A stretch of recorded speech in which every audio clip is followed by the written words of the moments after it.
Now introducing What the Dog Doing, the action rom-com horror comedy adventure narrative, coming to theaters never.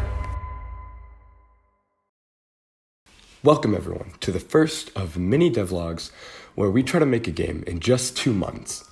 My name is Shade, I'm a biomedical engineering student, and I'm joined in this project by my good friend Josh, currently a firefighter working to become an EMT. Alright, now that introductions are out of the way, let's get to explaining this project. We wanted to challenge ourselves to work on a project within a short period of time without completely restricting ourselves with something like a game jam, for example. Because we're not exactly what you'd call experienced. Anyways, after a ton of deliberation and scrapping a few too many ideas, we finally came to a consensus and have decided to create a game based on the poorly edited trailer you saw at the beginning of this video. Basically, without giving too much away, you'll play as a stray dog who roams around a quaint town trying to find food and shelter each day, braving the elements, avoiding animal control, all while developing unspoken relationships with the townsfolk.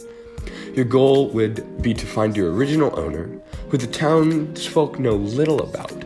And over time, after gaining their trust and learning little by little about your owner, you could potentially find them.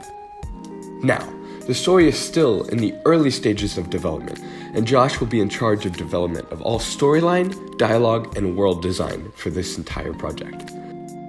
Moving over to the technical side of things, I will be handling the coding and development of assets for this game.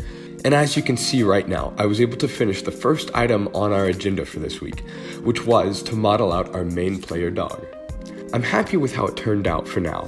However, I may end up making a newer version as my Blender skills improve over these next 2 months.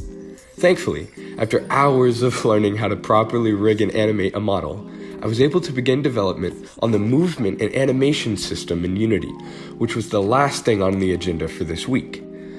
After a few days of confusion and mental torture, I finally remembered how to use Unity and was able to implement the walk and idle animations, with more to come. I'd say we're now off to a solid start for week 1. And a little side note, there was a brief period of time where I tried to learn how to implement procedural animation, but I'm gonna lay that thought to rest for the time being. And with that being said, we have just about reached the end of our very first devlog with this Untitled dog game, but I'd love to hear your thoughts and suggestions down in the comments below. That's all for today, and thank you all for tuning in.